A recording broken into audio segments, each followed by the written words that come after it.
Bonjour et bienvenue sur la chaîne S Magazine TV. Pour ceux qui ne sont pas encore abonnés, cliquez sur le bouton et activez la clochette pour ne rien manquer de notre prochaine vidéo. Amnesty maintient ses conclusions, mais regrette la colère provoquée.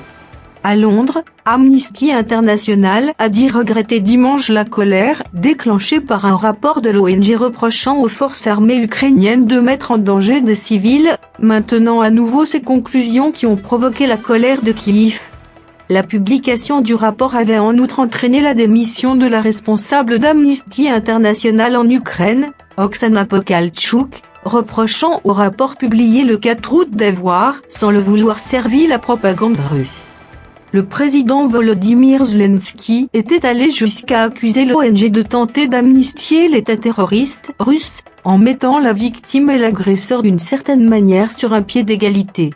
Amnesty International regrette profondément le désarroi et la colère que notre communiqué sur les tactiques de combat dans l'armée ukrainienne a provoqué, a déclaré dimanche l'ONG.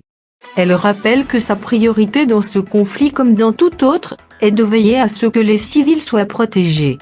C'était notre seul objectif lorsque nous avons publié ce dernier rapport de recherche, poursuit Amnesty. Si nous maintenons pleinement nos conclusions, nous regrettons la douleur causée. Dans son rapport publié au terme d'une enquête de 4 mois, Amnesty a accusé l'armée ukrainienne d'établir des bases militaires dans des écoles et des hôpitaux et de lancer des attaques depuis des zones peuplées, une tactique qui viole selon elle le droit humanitaire international.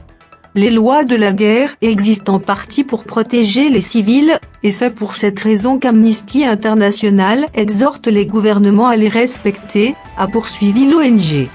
Cela ne signifie pas qu'Amnesty International tient les forces ukrainiennes pour responsables des violations commises par les forces russes, ni que l'armée ukrainienne ne prend pas les précautions nécessaires ailleurs dans le pays, poursuit l'ONG. Rien de ce que nous avons documenté sur les agissements des forces ukrainiennes ne justifie en aucune façon les violations commises par les Russes. La Russie est seule responsable des violations qu'elle a commises contre les civils ukrainiens, insiste Amnesty, affirmant que sa priorité sera toujours de veiller à ce que la vie et les droits fondamentaux des civils soient protégés pendant les conflits.